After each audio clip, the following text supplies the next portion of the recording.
I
think my mic was off, but awesome. Welcome to another episode of Spartan Theology.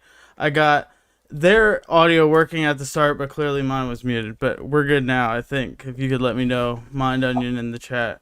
But I think we're good. I'm really excited for this episode. We got Chris Tilling on. We're going to be talking about kind of just generally his work. Me and Samuel both read over his book, Paul's Divine Christology. So we will be talking about a decent amount of that, but I got a couple of this Beyond Old and New Perspectives, which is, he's got some work in there, and then his essay on the Trinity, which I actually did a video on a little while back. That's in that book, Essays on the Trinity, that I had set up. Now it's falling over, but whatever. So yeah, so I'm really excited for this episode, and I guess I'll let Samuel introduce himself real quick, because he's going to be joining me like to conduct the interview, and he hasn't been on my channel before. So before we get any farther, I'll just let Samuel kind of introduce himself a little bit, so people kind of have a little bit of a perspective where he's coming from, and then we'll get over to our guest. But yeah. Sure. So I'm 23 years old. I live in Wellington, New Zealand. I've studied a history degree for the last few years, and now doing a second degree in theology through Otago by distance learning, which is focusing on biblical studies and historical theology. I have a blog on history and theology, which is boringly called Historia kai Theologia, which is just history and theology in Greek, which was influenced, the name was influenced originally by reading N.T. Wright's, several volumes on, including Jesus and the Victory God, those things, where he was trying to integrate history and theology. But when I began that, I was more of an N.T. Wright fan, or stan, if you want to put it that way, than I am now. So influenced by him, but not. But yeah, anyway, so that's just me in brief. Awesome. Yeah, that's perfect. So I guess before we get into the actual interview, I guess I'll throw it over to Chris to kind of introduce himself.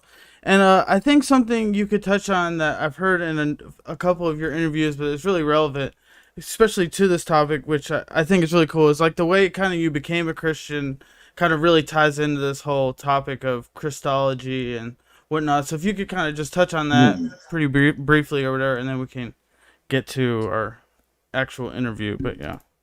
Sure. Well, thanks for having me on, guys. Ethan, Spartan Theology. You've got to tell me the story behind that. Yeah, there's really not much. I can tell really, really quick. I grew up in a town called Spartanburg, and I thought it sounded cool, Spartan Theology. But everybody thinks there's more to it. Something else. All right. I thought you were duking it out or something on here, getting violent. Yeah, no, not at all. All right. Now it's slightly disappointing. But all right. No, that's all's good. Samuel, maybe you could put actually a link to his blog, Ethan, in the chat. I'd love to have a look at that. Okay. Back in the day when blogs were read, of course, but still, I'm sure what you're writing is worthwhile reading. It's a great name. I started off with a blog called Brain Poo, which friends of mine always felt wasn't really highbrow enough, and so it was changed to Christendom, without the T, in due time. But yeah, what was it? So myself, I work at St Mellitus College I'm based in the London area. I'm as of recently, I'm the head of research there. I've been the graduate tutor for a number of years. I've just come back from leadership team dinner, actually, where we were just spending time with each other, which is a lot of fun. We get on with each other in the leadership team, which is a real pleasure. It doesn't always work out like that, as I'm sure you've begun to realize in theological faculties, and so that's been good. That's been fun. So I've come back from there, had a couple of glasses of wine. So be prepared with the bleep machine, somebody, or I will be working at McDonald's before before long. Me, how did I become a Christian? No, what was it? How does it all tie in, the Christology stuff? Yeah, that's right. Yeah. So I wasn't raised Christian, so I wasn't raised with any kind of culture or learning or education or anything of the kind. I just went to church because I fancied the girls there, and slowly started getting interested in some of the questions that were being asked. They were at a very basic level. It was very conservative community, so it was dinosaurs and Job kind of community, and I was getting attached to the centrality of Jesus Christ in what was being said, and I had a conversion experience. I won't go through the details, and I realized how central Jesus Christ was to all of this. But I thought, goodness, I better learn a little bit about what's going on. Let's just pop down to the local library and see what I can dig up. And I picked up a book, like Introducing the Bible book. Good place to start, right? And it took me through a very simple syllogism. I didn't know it was called a syllogism at the time. Goodness, I wouldn't have known a syllogism from a cricket bat. But the basic argument was simple. God cannot be tempted. Jesus Christ was tempted. Ergo, Jesus Christ isn't God. And you weird Christians have invented all this crap up. And I was shocked by this, because Jesus is so central in Conservative Baptist Church, singing songs to Jesus. What's up? And so this raised a big question for me about who is Jesus, the identity of Jesus. And when I decided to go to university against the advice of the pastor, because you don't do that sort of thing, you lose your faith kind of approach. But I went to St Andrews University, and there was someone called Richard Borkham. I'm sure you guys have heard of him. Deeply learned New Testament scholar, or scholar of early Christianity. One of the most learned, probably the most learned person I've ever had the pleasure to call a friend. And he's he had a bit of an impact on me, and so sharpened my questions about Christology over the coming years. And I, of course, branched in my own direction. Is that what you're getting at? Yeah, exactly. Yeah, I thought it was really interesting that the actual question of Christology was really important to you becoming a Christian, and to coming at it from a non-Trinitarian, strictly non-Trinitarian aspect, where it's really interesting that, and where you're at now, writing a book like Paul's Divine Christology, which is definitely not along the same lines of where you started. So, yeah, to say the least. But, so kind of getting into it, I noticed, I was listening to a couple interviews. First thing I wanted to bring up, I listened to a couple interviews to prepare for this too, after we had read the book and stuff. And I noticed that it was one recently on a really small channel, but he asked you what your favorite thing you had wrote was, and you mentioned the essay in this book, which I thought was really cool, because I really, really love that. And yeah, so I just kind of wanted to maybe touch on that a little bit. What about that paper do you think hit on something that you weren't? What about that kind of made it one of your favorite things that you wrote? I just kind of I was curious why. That was an interesting answer, as opposed to this massive work of Paul's Divine Christology. Yeah. Yeah, I mean, when I say favorite thing I'd written, I guess Yeah, and not to say it some necessarily has things to be your favorite, crystallized but for me there. yeah. I mean, if I had to swap one, I wouldn't have a job without Paul's divine Christology. But yeah, I mean, I really enjoyed writing that article, and I wrote much of it in America. Actually, I was Okay. staying with Douglas Campbell and his family, getting ready to prepare this paper, present this paper at Duke, and wrestling with these themes. It was a lot of fun and memorable, the process of writing it as well. But it came out of a conviction that a lot of the analysis of Paul is anachronistic, but in a different direction. We tend to judge Trinitarian language in Paul on the basis of later creedal definitions and concerns, rather than attending to the grammar of Paul's own rich and deeply complex theology. Not trying to say Paul's a systematic theologian, or we have systematic theology from him. We've got his occasional letters, but his own theology has, I think, consistently been underestimated in a lot of these discussions, and that's part of the burden of that chapter. And it's a cheeky chapter. I'm making a provocative thesis and presenting a provocative thesis simply to draw attention to a hidden dynamic in a lot of these debates, which is anachronism going the other way. Really, that was one of the keys.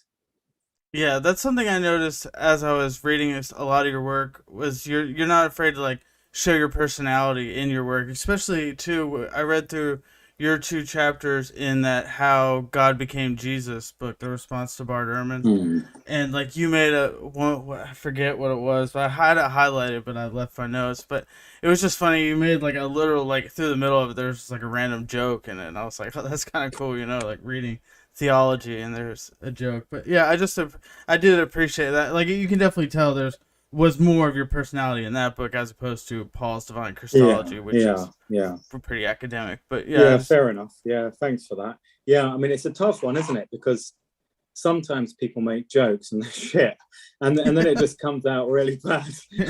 Doesn't really help. But humor is such a socially conditioned, socially specific skill. It's not really transferable to different cultures, and it's a tricky one to include that kind of thing. I reckon one thing underrated in theological writing: insults. Now that's got a lot more traction, I think, cross culture. The church fathers and mother's goodness, they knew how to rip into each other. That's something we should do a bit more of. Spartan theology. Come on. I know. Maybe I need to take on this name a little stronger or whatever. You're kind of encouraging I feel me. you ought to. By the way, I'm honored that you have read all of that stuff. Yeah, Thank I mean, you. I didn't read like every single bit of all of it or whatever, but I did. I really enjoyed a lot of it and was like really excited for this. So, well, yeah, thank you for that. Honored.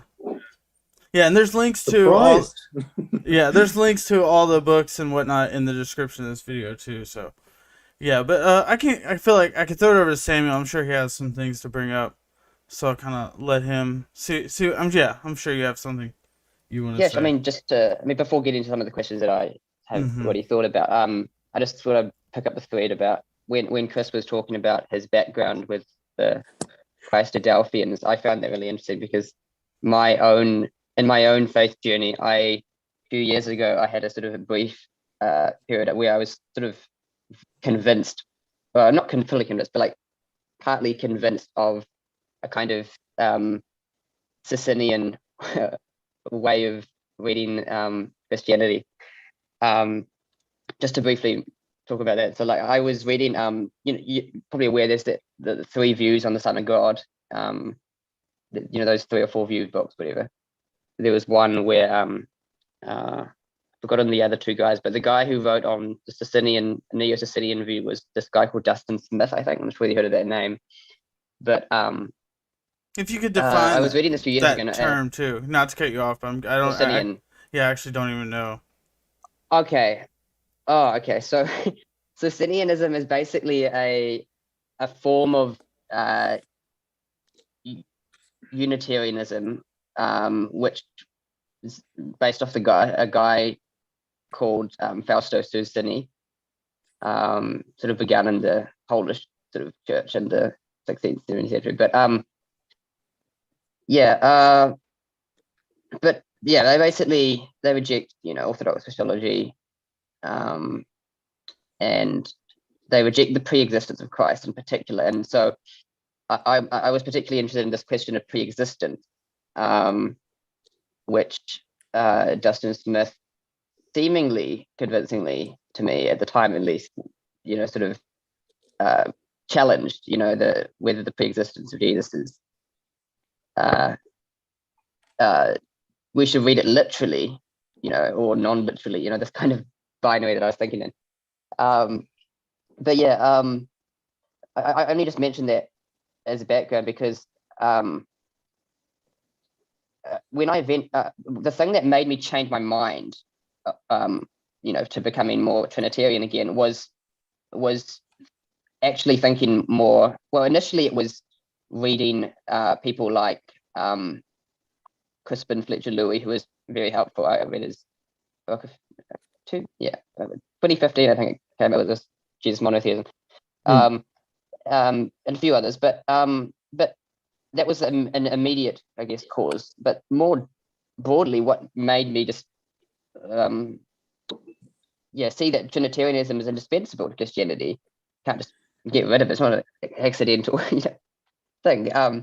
Or doctrine. It is just that broader holistic view which you draw attention to in your book.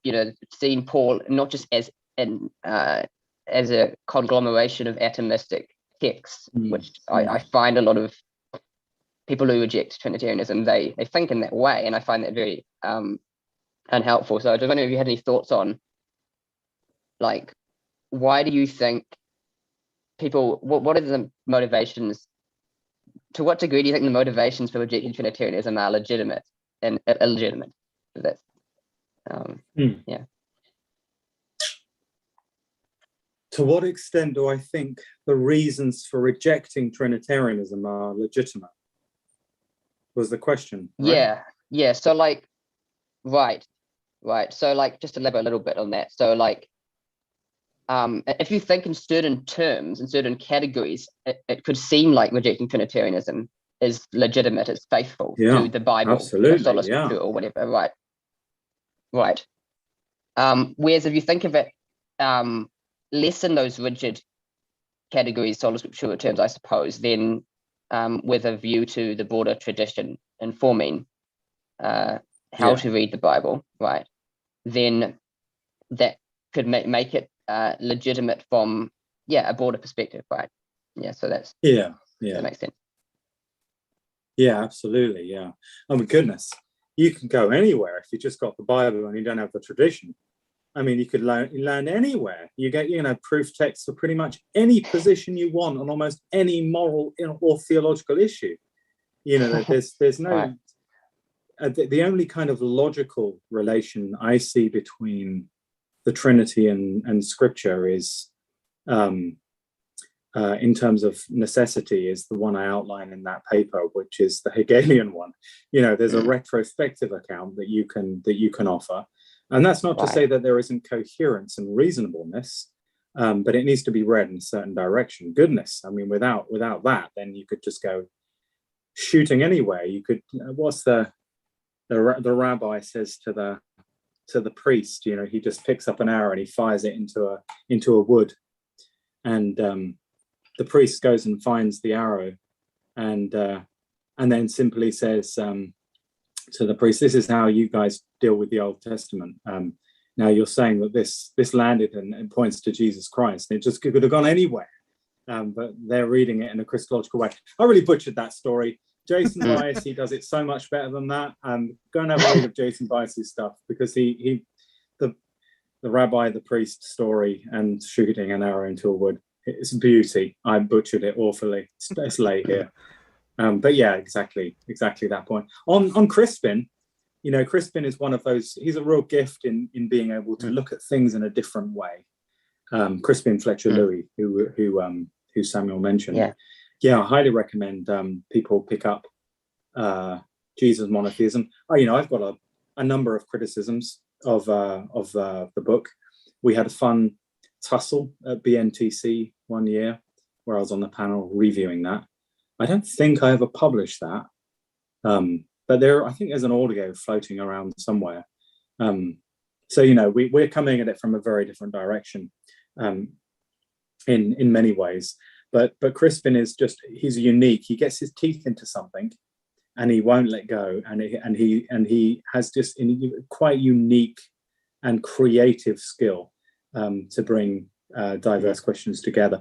Pre-existence, by the way, in terms of whether that's legitimate or not. You talked about, fairly convincing ways of reading pre-existent texts in a way that don't necessarily point to an ontological personal pre-existence or whatever you mean by that kind of language.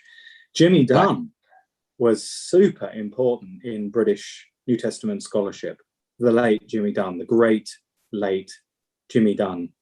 I consider him one of the greats of British New Testament scholarship of all time, even if I fundamentally disagree with almost everything he wrote about Paul in terms of justification and Christology and all the rest of it. And he had some very, very creative accounts of what Paul is doing in 1 Corinthians 8, 6 and Philippians 2. And, he brought a level of Adam Christology and wisdom in order to emphasize a particular account. Very, really clever stuff. And if anybody's going to deal with pre-existence in Paul, they're going to have to deal with Jimmy Dunn and Gordon Fee, I'd say. They'd be the biggies, coming at it from obviously very different angles. Yeah, speaking of Gordon Fee, actually, one of my buddies, Elvir, who's been on the channel a few times, asked about that. I sent out a thing on Twitter for see if anybody had questions for you, and they asked about if you engaged with Gordon Fee in your book, and you definitely did. He was one of the three main ones or whatever. But if you could kind of touch on kind of how your view and his view kind of are different and similar in a little bit of ways, but a lot different in a lot of ways too. Maybe just touch on that a little bit now that you brought it up. Yeah, well, I've got a chapter on this in Paul's Divine Christology, and I can only remember the highlights, to be honest with you. But I began working on Paul's Christology before Gordon Fee had published Pauline Christology. And my immediate goal was just to show, look, how saturated Paul's texts are with relevant information and evidence, beyond this piecemeal quoting of Philippians 2 and 1 Corinthians 8, 6, and maybe Romans 9, 5, if you're going to go for the whole theos thing. But then he published it halfway through me writing up my PhD, and I thought, oh shit, this is what I wanted to write. So I had to really read that book with critical eyes, and I was terribly ungracious in my hermeneutic in reading Pauline Christology, because I had to demonstrate clear blue water between what I was arguing and what he'd already published. So that positioned me in a certain way. I sent the first draft to him, and he wasn't happy with it because I was just, this precocious PhD student, like a little yappy dog around this giant in New Testament scholarship. It's interesting that I find that the less you know, the less you appreciate that kind of learning. And years down the line, he is the master and I am the student in truth. But I still have to say that I disagree with him, at least in one regard. The highlight of that book, by the way, Pauline Christology, is his exegesis of Philippians 2. It's the best I've seen anywhere.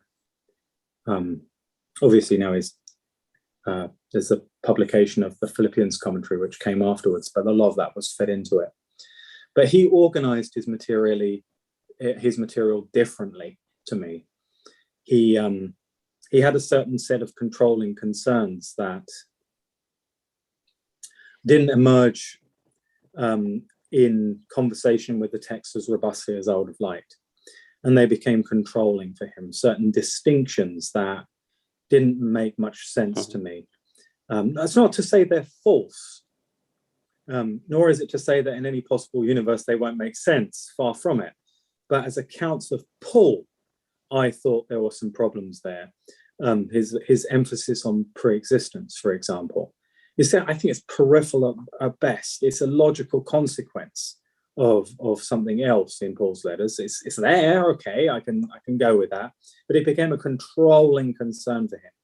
He distinguished on titular terms between a Son of God Christology and a Kyrios Christology. Why do that? It seemed, these titular concerns, it seemed to me, were just foisted onto the text. And then he could tend as well into an account of ontology that was a little bit too abstract for my taste as a reader of Paul, where I could see a relational emphasis in Paul's epistemology wasn't really taken through into an account of Paul's ontology. And that was what I was trying to do in Paul's divine Christology, bring a lot of those questions together, not nullifying, not trying to negate the worth of what he was doing, but reframe it. In fact, I think his work has an awful lot of merit from within a particular tradition that is already committed to a certain set of axioms and becomes a logical consequence of that tradition. But I'm going to remain much more reformed in that regard, always more dialogical with the text in some kind of back and fro, to and fro between the text and the tradition in a way that probably wouldn't have been as obvious to him in a lot of that. So I mean, I'm speaking really vague general terms. It totally makes sense to me. But, no. It's it yeah, I don't know if that helps. No, it does. And all that to say, if you really want to know more, then all the more reason to buy the book and check it out. So you're good at. But if anyone, although I'm very critical of Gordon, Pauline Christology is a classic in these terms. Even if you'll see, I was a little bit more negative than perhaps I ought to have been in Paul's divine Christology. Cool. Yeah, that was good. I appreciate that. Yeah, I could definitely see that. I was just going to add, I could definitely see that when the chapter, the part of the chapter on B where it almost seemed like you thoroughly perused every single page, and I could see how you're like referencing every single page and of course, I had to. The guy had trumped my of course, PhD which is really interesting. Yeah, it's a flipping landed on my plate halfway through my PhD. What the hell? What am I going to do now? So I had to go through it with a fine-tooth comb, and believe me, I don't think anybody in the world has read that book as closely as me. Yeah, that's fine. Yeah. Do you want to go next, Samuel? I'm trying to think how to go here. Yeah, I don't want to jump around like too much where it doesn't make any sense, but also right. We'll see. Yeah, so whatever. It's up to you if you just want to ask something you had planned or. Well, I'm trying to think. Yeah.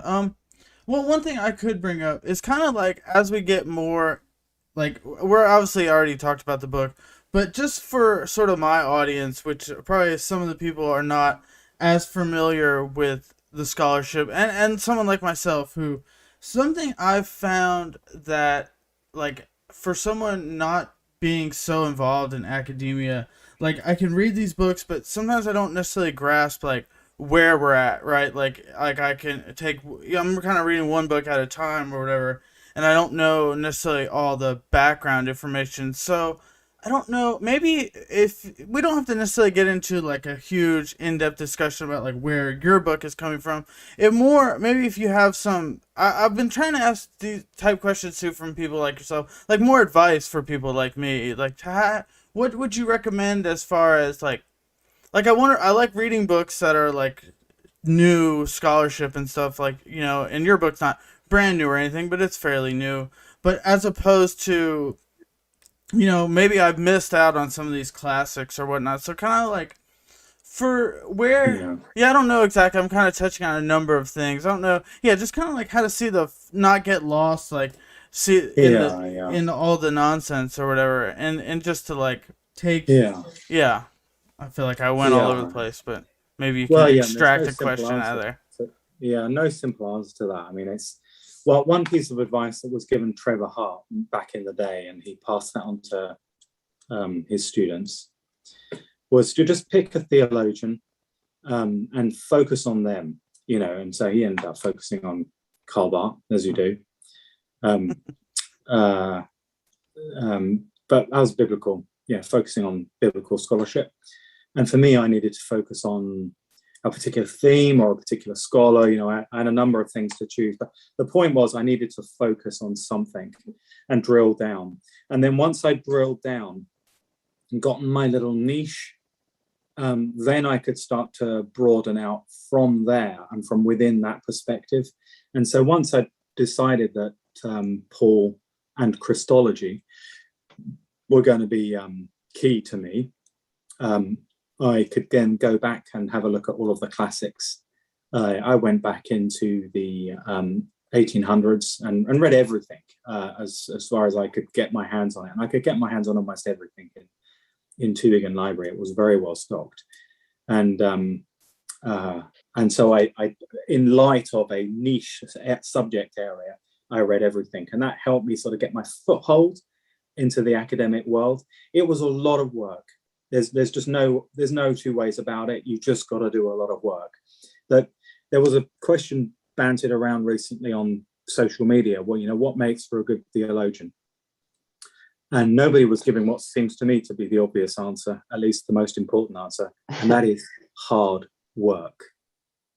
It just takes up many, many hours. The kind of passion that leads you to read for hour after hour after hour, tome after tome, essay after essay, because it's captured your imagination, because it's relevant to your niche. And I think that's probably the big thing. You find that issue that you're interested in, and then pirouette out of that into wider areas. And the Germans have a good system in this regard. So they have you write your PhD, and then you sort of effectively do a second PhD, but in a related but distinct area. Your Habilitationsschrift isn't the same area as your PhD. So if I were to be doing something on, say, I don't know, Luke's Gospel, then my Habilitationsschrift would be on the Petrine epistles or something like that. And I think that's where then real maturity comes for scholars, when they start to branch out and broaden their horizons. Because it's very difficult, isn't it, in today's world, to be able to join the dots without becoming superficial, because there's just so much stuff written. Nonetheless, I mean, my encouragement to those who aren't academics and academics, frankly, is to be brave enough to try and join dots across so-called disciplines, because some of the most interesting conversations are coming from the meeting points there. I mean, I know I've got a heck of a load to learn from systematic theologians from all different traditions, just to take one example, because it informs what it is to be an exegete. But perhaps same the other way around, but all kinds of other kind of conversations need to take place. Awesome. Yeah, that's perfect. Somehow you got a really good answer out of that extremely convoluted question. So, yeah, I appreciate that. Yeah. I'm in a hotel room at the moment, and I'm getting a bit chilly because the heating doesn't seem to be working. I'm just going to go get my coat. Okay. Yeah, somehow we got an answer out of that. You can probably go next with your like this whole classical theism thing if you want. I think that would be an interesting way to take it. Unless you want to talk about something else. I could segue into that. Yeah, and I'm just thinking how to segue into that via another issue that I've been thinking about upon rereading the last excursus of Crispin Fletcher-Louis' book, Jesus and Monotheism. I was listening yesterday to your interview you did with Matthew Bates and the other guy on Script podcast, Chris. And the question of how do we define God or the divine was on my head last night. So I'm fairly persuaded by people like Litwer, who David Litt, you probably aware of the scholar whom Louis mentions in the excursus in a couple of places, and where he speaks of how, in the context he's speaking about deification. What is deification? Theosis in Greek, right? And he says, if we see deification as the Jewish God's attempt to let his divine identity partially overlap with human beings, deification is in fact intrinsic to biblical thought, right? That's the quote from Litw's book, Being Transformed. And so I was wondering if you also see this version of deification internal to the Jewish, tradition, Hellenistic Jewish tradition, to be a good way to bridge between, broadly speaking, history and theology, or Orthodox Christology, to do with the two natures, or homoousion and all the other hypostases language, right? So it's a vague question. But, interesting question. God, where to begin? I mean, it's certainly one way of bridging. I mean, so many interesting conversations being had about this, Khaled Anatolius's recent work as well. There's so much interesting stuff in this regard. And as you guys know, I mean, there's David Lipfer, there's oh goodness, I hope he doesn't listen to this. It's getting late here. Brilliant scholar who's written on this subject in relation to Paul, in conversation with crying out loud. Anyway, there's a lot of good conversations being had in this regard. I have some hesitations, I suppose, about the claims being made about deification within the Jewish tradition. I tend to find that the understanding of God has been mobilized in piecemeal ways. I'm just not convinced by a lot of the evidence mobilized in that regard. I think it's doing too much lifting. It's vulnerable to counter arguments. So this is not a route I would take, but I can see the value in doing that. It's not to say I couldn't be convinced down the line. My friend Volker Rabens has written, I think, an account of some of that evidence in a more persuasive manner. But yeah, I mean, a lot of this is part of the contemporary scholarly discussion, and it's certainly interesting and fruitful. And if anyone wants to pick up on some of these things, Brittany Wilson as well published recently on this. This is a live topic, something that a lot are getting into, and I think probably an awful lot more new light will be shed on this in the next 10 years or so. And perhaps ask me this question in 10 years' time, and I'll have a different answer. But right now, I just have my hesitations. Sure, that's totally understandable. I where I'm coming from, I guess I want to situate Jesus and the early Christians as far as possible in a broader Mediterranean context, not in order to just explain away the supposed uniqueness of Christianity. Is just a fake, that some people do, right? But rather for incarnational purposes, because I feel like if you have if the Christian revelation, for example, the particular type of Paul's Christology in particular, was so unique, so distinct, just stuck out at like a sore thumb, against the background of these other deification, pagan kind of ideologies, then I feel like that would be questionable, like theologically, right? So I feel like there has to be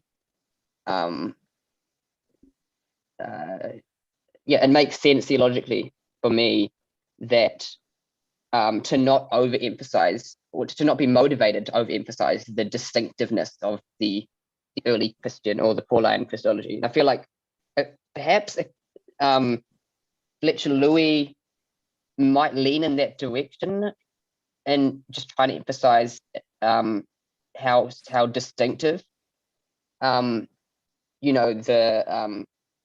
Christology is, to the point where he might. I'm not sure whether this is probably a just charge or of Richard Louis to read his work a little bit more in detail, but that's just sort of the impression I get. So I'm wondering what you think of that question. Should we be motivated to overemphasize the distinctiveness of Christology? Yeah, we sure. It's a funny dynamic, isn't it? I think probably it boils down to an account of a certain account of. It's almost a sort of subliminal theological implication that some will have of a certain account of the inspiration of Scripture. If this is special and this is something God has given, then it's got to be understood in distinction from everything else, and that it's different. And it's always. You guys, I'm sure you've seen your classmates around you as well, especially some of the more conservative ones, will be deeply threatened by the idea that, the creation myths are shared and other ancient, the Proverbs, and all of that, the Psalms and the hymn of Arton and Paul's use of, Paul, just to stick with Paul, to think that we can understand Paul apart from the wider Mediterranean world is just absurd. How could we possibly understand Paul apart from the world in which he lived, any more than we can understand ourselves? There's a sense in which our own individualism, in our own unique way, is like, famously, it's like the lenses behind our eyes rather than the ones we can see. It shapes what we see. Hence the whole "forgive us our sins as we forgive those who sin against us" doesn't make much sense if you're just thinking in individualistic terms. And there's absolutely no hermeneutical or good theological warrant for that kind of emphasis on distinction, as if that would protect the sanctity of this text. And of course, it just makes no sense philosophically, because Paul was breathing the world of the air of the wider Mediterranean world. He was influenced by Platonism, or this, that kind of hodgepodge jumble of philosophical influences that was a part of his time. It's very difficult to isolate out one strand, even if you've got the Platonic dictum in 2 Corinthians chapter 4, or it's the Stoic language, the virtues and the vices and all of those things. They're all part of Paul's language. I think what the danger with a lot of this is that we come at it with a blunt instrument. And the blunt instrument is, blunt set of distinctions, that there's either contrast or continuity, as if they're opposed to each other. It's that they're blunt scissors for the kind of material we're dealing with. Sometimes it's contrastive, sometimes it's not, and necessarily so. And I think what Crispin is doing, I don't know if you've read his work on Philippians 2, the hymn, the Philippians 2, 6 to 11. The article, the lengthy article? Yeah, there's an article floating around somewhere. I don't know. I can't remember if it was included in Jesus' monotheism. I can't remember. Does anyone know? Partly, I think, but part of the same material overlapped in it. But it's a very technical article to read. But it's very helpful. But he's trying to do, he's pointing out the more contrastive elements there. But in order to make that case, he's presupposing that it's relevant. And there'll be other readings, you see, that don't even consider that kind of material, simply because, for whatever reason. So I think it's not easy to say contrastive or continuity. It's contrastive because he sees that continuity there. The distinctions that are driven in all of this are really difficult to suspend over the complicated material of the Mediterranean world. And of course, it just as much as for us, right? How, separating ourselves from our own milieu, of course we can't. We're products of our age. And you mentioned, I think Samuel, you said something like an incarnational model. I'd love you to flesh that out. So did you say that? I'm glad I mishear you. You did. I did, and I'm glad you brought up Fletcher Louis' article in Philippians too, because I was exactly thinking of that like when I was saying incarnational before, because he makes a really good point. I like how he does it, where he speaks of how even the form of the Philippians hymn is incarnational. The way it's formed, not just the content, right? But yes, to speak of the content, I loved it how he put it against the background of Platonism, and how he speaks of, how there's two realms or worlds. There's the world of being, unchanging, and then the world of becoming. And then the way in which the Philippians hymn modifies this, he claims, is that, against the Platonists, Jesus has a divine being, huparkin, unchanging being, which becomes gnomenos, becomes, right. And I loved it how he put it there. How he remains divine yet enters. Yeah. Remains changeless or unchanging yet becomes changing. I just love that paradox. It's just, But yeah, that's what I was thinking of. Yeah. Just, I know this is an aside. It's just because I read it recently, and I've had a situation at work at the moment where I'm kind of doing a lot of things all at once. So I haven't had much chance to be an academic. But one book I have been able to read recently is Bruce McCormack's forthcoming, or is it published yet? The Humility of the Eternal Son. I don't know if it's, but it'll be out very soon anyway. And he deals with Philippians 2 from a very different perspective.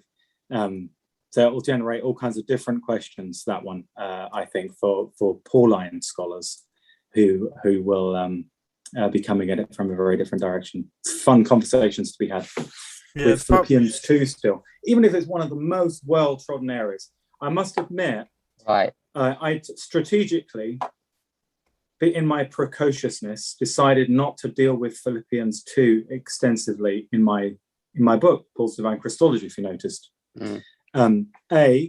Because there's way more important Christological stuff for the debate that I was dealing with in Philippians chapter 1 and Philippians chapter 3. And in addition to that, it's a bloody complicated text.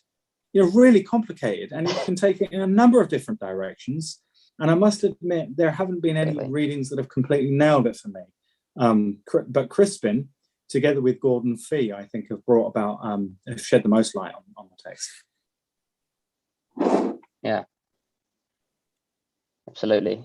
Yeah, I feel like that was like, I was like, the whole conversation was like a little above my head. I'm like, just staying involved a little bit, keeping up with what you guys were saying, but a little bit of that was definitely some high level stuff. But that was really cool. I'm sure you have a little more to say about that, or you can keep going. Yeah, I just wanted to kind of input that, kind of take a breather or whatever, and kind of figure out where we're at. But yeah, go ahead, Samuel. I think you have more to say. No, I mean, didn't want to belabor the point in which kind of what he made about how. Ethan, can I ask you a question? Go ahead. Yeah. What drew you to these debates and discussions? Reading about early Christology, and what's been the interest for you? Okay, so I've been a Christian for about 5 years or so. So it hasn't been very long, and Crikey, I really you're reading all of this stuff. That's amazing, by the way. Yeah, I was reading Benny Hinn 5 years into being a Christian. Well, it's all thanks to John DePew. Ever since meeting him, he's basically like motivated me to get into like, that's where I've gotten into like this actual good stuff has really been since meeting him and getting starting to learn about Bart. Yeah, he was supposed to be here today, but he woke up late because he was driving home with his cat or whatever. He was sleeping in a hotel with his cat and didn't wake up. But but yeah, that's kind of what. So really, like, I got started when I first became a Christian. We go to a like Reformed American evangelical, Calvinist church or whatever, and I was like, the theology was like just enough to get me like really interested, and felt like I was constantly like I could like learn something quickly. I felt like, and it all just like made sense. So I was like, man, this is awesome. Like I'll never forget that I made this I said something to like one of our family, like me and my wife's friends. I said, I feel lucky and blessed that I became a Christian in a Reformed church because I'll never have to change my mind. Like I like, and I thought like I'll never forget I said that because it's just so ridiculous now that I think back. But so then I like basically got hit in the face with the idea that like, oh, I like it isn't this simple. So I've just been like hooked on trying to just like eat up any sort of theology I can get my hands on, essentially. And that's what led me to start this channel and interview people like yourself. So you got bitten by the theology bug, and just that's awesome. Yeah, and then so just like, funnily enough, though, that confidence that you're in. I mean, I became a Christian in this very conservative setup, you know, with Ken Ham, that sort of thing, and I remember thinking, you know, goodness. So there's all of these other Christians out there, but I'm glad I've got it right. Mm-hmm. You know, I genuinely thought that just when I had the foggiest about what these other Christians really thought. Isn't it incredible what we think? Samuel, do you have a similar background? Do you come from a more conservative background? I mean, tell me a little bit about your story. Yeah. Sorry, I'm hijacking. Yeah. So no, this is fine. Yeah. No, so briefly, we New Zealand Baptists are fortunately not as fundamentalist as many Reformed Baptists in America. We tend to be like moderately conservative, I guess, on various things. But yeah, I'm more Arminian than Calvinist. So I've never really been into Calvinism that much at all, other than perhaps for a brief day or two in my teenage years when I became entranced by, embarrassingly, by James White's rhetoric. But other than that, no, I've been more Arminian, and the church I go to at the moment, and I live in Upper Hutt Baptist. I'm fairly comfortable theologically with the way things are there. Like it's not although I'd say that I've become more sympathetic to Eastern Orthodoxy due to the influence of David Bentley Hart, right? And so, but I'm trying to like incorporate a lot of the ideas of like theosis and other Eastern Orthodox ideas within the Baptist tradition, which I feel is a bit historically rootless, and not so rootless as many other American sects, but it can be more rooted in tradition. But yeah, so yeah, that's kind of where I'm coming from. Yeah. Fantastic. I mean, you've got some interesting conversation partners right down there in the Baptist, Mike Habits and others who are yes, I'm conversation friends partners. with him. Yeah, he's an interesting person. Yeah, I'm not sure, but I think to touch on, like, it's been really like the reading and stuff, that's like been my motivation for this channel too. It's like really cool to like line something up with you coming on, so it's almost like a school project, or you know what I mean, like I feel like I have a deadline or whatever, so it like gives me some motivation to kind of like learn these different things and stuff. So that's been like the whole idea of interviewing people and like the accessibility too. That's like what I really realized, like a lot of people like yourself, like you want to talk about this stuff, you know, like I mean, you don't write this book for no one to read it, no one to talk about it or whatever, right? No, passion drives you with this.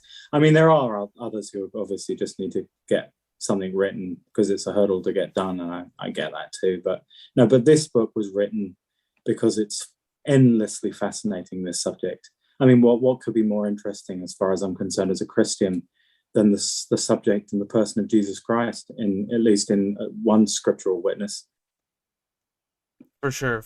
And yeah, and just like too, like being, I mean, I'm in Texas too, so it's pretty like conservative area, so like that motivates me too to like have I need to like know what I'm talking about, right? If I have these ideas that are definitely not gonna, it definitely like the whole like inerrancy and things like that, you know, has just like I realize like how ridiculous these things are, but I can't just like, you got to know what you're talking about to Yeah, have these strong opinions or whatever.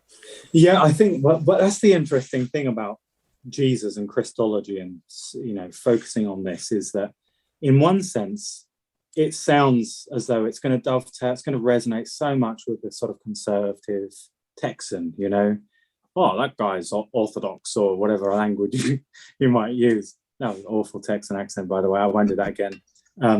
But if that's followed through, if that kind of understanding of Jesus Christ and the centrality of Jesus Christ is followed through, then that might actually end up blowing apart some of the commitments vis-a-vis scripture and so on, and politics. So it's an interesting way in to a lot of these debates, I think, because you can hook people on by means of their piety. Of course they want to be, in many ways, from a conservative background, Jesus-centered, whatever that means. But actually, in practice, they're not going to want to be that. Actually, because they wouldn't be saying things they want to say. And so I think then this is going to become something that John, I think, is so hot on. He sort of peels out, doesn't he, some of the implications of focusing on Christ. And the centrality of Christ in America, and they're going to be hot discussions that you'll probably have to have, rather than whether Jesus was understood as divine or whatever else, because they're probably all on board with that. Yeah, for sure.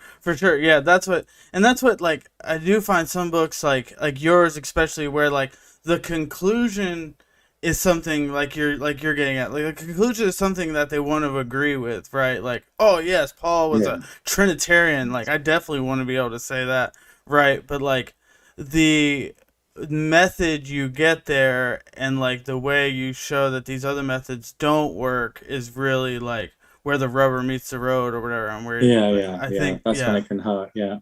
Mm-hmm. Yeah. But I feel like this interview is definitely all over the place, but it was really awesome. Yeah, I don't know if like Samuel has something he wants to bring up here, or I don't know. Yeah. How much longer we wanted to go, just before I ask a question, because I want to ask a question about classical theism and stuff. But yeah, how much more time do you have? We have time, but if you want, I plan for about an hour. But yeah, why not one more? And it's okay. Coming up to 11:15. Exactly. I figured we'd go about an hour, and it's like 58 minutes or whatever. So we'll let Samuel hit with his question. Yeah, he's been definitely wanting to get on this classical theism topic. So classical theism. All right, go on. I suppose I better define what I mean by that first. So it's kind of a term which David Bentley Hart has used, borrowing off people like it originates, this distinction, classical theism versus theistic personalism. It originates with the Catholic philosopher Brian Davies, right? And theistic personalism for Davies refers to that more modern way of referring to God, which thinks it's important to emphasize God as a person, right? Whereas for a lot of church history, from people like, Augustine, Nyssa, to Aquinas, etc., it was important to emphasize, to speak of God more on ontological terms. So Aquinas speaks of God as being itself, for example. And Aquinas doesn't see God as it's part of a genus. He's not just a being among other beings, right? Now, I'm not sure what you have to say about this distinction in itself, but I only mention it just because to tell you where I'm coming from when I ask the question that I have, which is how. So one of the core ideas of many ideas important to emphasize in classical theism is the divine simplicity, which you're probably aware of. The idea there's no composition in God, right? Another one which is entailed by that is the idea of impassibility, or apatheia in Greek, right? And the question I have just is related more narrowly to apatheia or impassibility, but it also, as it relates to the broader question of how do we can think of God. But so the question I have is, when we encounter a text like 1 Corinthians 10:22, which speaks of, provoking the Lord to jealousy, parazelo, that which is language you're probably aware is borrowed from like Deuteronomy 32, and others. But the problem I have with this sort of language is it's portraying God in overly, I think overly anthropomorphic terms as an agent who can be. So the question I have is to do with like, to what extent do you think something like Bultmann's demythologization, quote unquote, program, or any other demythologization program could be constructive and helpful to get away from objectifying? Because I feel like Bultmann's concern, even if you perhaps disagree with like his overall project, if you can call it that, his concern, you're probably aware, is what he refers to as like scientific objectification, or in German it would be Objektivierung, I believe that's the word, but you know what I'm talking about.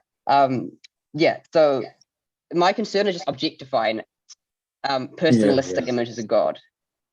Yeah. So just have you any thoughts on that question? Blimey, that one, that's quite a broad set of concerns. It's bizarre that you're talking about Bultmann. This is the second time the question of Bultmann has come up today. And the other person who raised it was someone very different from you. Let me just put it like that, but you may probably have heard of him.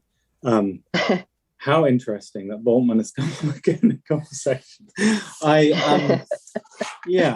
Well, Bultmann's whole approach to de-objectify was obviously a theologically motivated concern and philosophically grounded one. I think David Congdon has done a stellar job in summarizing a lot of these. But by the way, the Verstehen und Glauben texts are the place to go to for Bultmann, as far as I'm concerned. They're short essays, punchy essays, and you get to the heart of all of this. But so much more could be said about Bultmann. Obviously, there's so much that can be done with texts like the one you mentioned in 1 Corinthians. It's chapter 10. It's you can take a number of different hermeneutical stances. One that would endorse simplicity, impassibility as a logical consequence, and then read it in that light. And that's an entirely, doable way of engaging Scripture. I get that. I think actually Wesley Hill, in his sort of retrospective account, not retrospective, I'm going to guess it is, kind of retrospective movement there, is a good example of what that might look like. Obviously, he's not dealing explicitly with a question of impassibility there, but still, the resources are brought in a similar way. Or you could go with someone like Bultmann, who's not coming at it from traditional categories of simplicity in that same way, with those same concerns, but is motivated in a very different way to read the text alternatively. They're all valid hermeneutical approaches. This would be my question with all of those things, and is to interrogate what is load bearing. What is actually the thing we are balancing the deck of cards on. What is becoming load bearing for our theological truth claims. And precisely there, we need to be particularly vigorous in interrogating it in light of the gospel. As with all of these issues, I'm not one of those people who thinks, look, the tradition got it clearly wrong, let's just throw it out as a bunch of muck. That's stupid. But it's irresponsible as well, I think, not to interrogate even those concerns of simplicity and impassibility in light of the gospel. Right. And so that's where I go. Obviously, I've not published on these things, and a lot of my thinking is in infancy, I suppose. But I'm also in the process of evangelizing my own imagination in this regard, and there is a sense in which that is something that cannot stop at a moment, at a snapshot. But it will learn from those snapshots in a constructive way. Brian Daly does a good job at doing just that, I think, with creedal language and the philosophical assumptions, where I differ there from someone like Father White, and his account of the incarnate Lord, which I think then effectively then endorses a particular philosophical program as part of a commitment to creedal orthodoxy. I remain here Protestant in that regard, Protestant in a very loose sense. I'm protesting. It's the Reformed movement. There's a dialectic which keeps us on our toes and which also then provokes us to remain disciples of Jesus. And that may lead us in different directions, perhaps in this regard. But I realize these are weighty questions, important questions as well to continue having. But the future of ecumenism, if Paul Hinlicky has anything in his beloved community, he starts off in this regard. If the future of ecumenism has anything, those are the kind of conversations that need to be had. And they're not being had yet. I think there's a lot of firing from different angles and from different schools. And Bortman's, in some ways, he's a bit of a relic in this regard. And I don't think his project has a future. It's my regard. I mean, I used to think Bortman had a lot more going for him. Member of the Bortman Gesellschaft, I still am. But I've become disenchanted with Bortman of late as I continue my own journey in this regard. On that note, this journey is something I'd love to continue talking about with you guys, because these are great. And I've noticed, by the way, Ethan, behind you, you're a good man. You have actually put, isn't that your book edited? What now? Come on. So, but buy in the bookshops, kids. I'll get about half a p for every 10 books that are purchased. So I might get a coffee in 20 years, which would be wonderful. But yeah, that's awesome. But anyway, I don't know, Samuel, if I even got close to answering your question there, because it was a good question. It's just getting late. Oh, right. No. Yeah. No, it's fine. I don't expect an answer necessarily. Just just wanted to hear your thoughts. But slightly all over the place. I don't remember what I was going to say. Yeah. The one thing I just wanted to say in response was that I think I'm actually in agreement with you that at least from what I've read of Bultmann, I feel like I don't fully buy his program, but perhaps for slightly different reasons than you. It's for the same reason why I enjoy reading Paul Tillich, who was obviously influenced by Bultmann, but I don't like the Protestant way he does his theology. So my perspective is I'm a very Catholic or Eastern Orthodox type of Protestant, being influenced by like David Bentley Hart, right? And so I on the one hand I want to like preserve in some form classical doctrines of divine simplicity and possibility, etc. But at the same time, I want to want to build bridges between Bartians like you and John. I'm not a fully persuaded Bartian, sad to say yet, if I ever will be. But I want to, see how Bart and Bartianism, if that's the thing, can provide helpful resources to process these, how we can revive or reform the traditions, in a healthy, faithful way, right? I'm sure we can talk about that more at another time. Yeah, absolutely. Yeah, that'd be fun. I'm supposed to be talking. Supposed to be talking with John soon. Oh, okay. On this issue of they're having a debate. Bart versus Eric Shavara. Have you heard of Eric Shavara, Chris? You could have to the guy who. Oh, that's funny. Yeah, John's a good guy to speak to on that. On all of these things, we've just got to interrogate the load bearers. Yes. We've just got to continue doing that. Yeah. That's the one impulse that Bartians bring to the table that's a non-negotiable for me. I think that's a good point with basically everything too. Not only these, like, just any sort of topic we bring up, really interrogating what's doing the work is really well, really if you're important. placing something and a complex in system on something that turns out to be, to have some cracks. That doesn't mean you can't learn from it, and it becomes authoritative in its own way. But there's so much more that could be said. Michael Buckley, in his account of how this, turns into atheism and foundationalism and how all of that pans out. These are big, complicated, fascinating discussions that need to be had.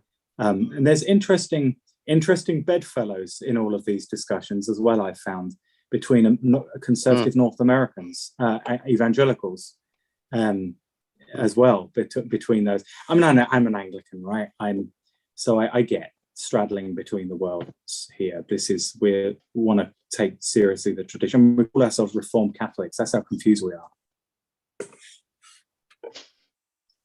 Awesome. Well, I guess, is that a decent place to end it, or do you have something last little point you need to add to that, Samuel, or are we I think we hit a decent stopping point here, if everyone's good?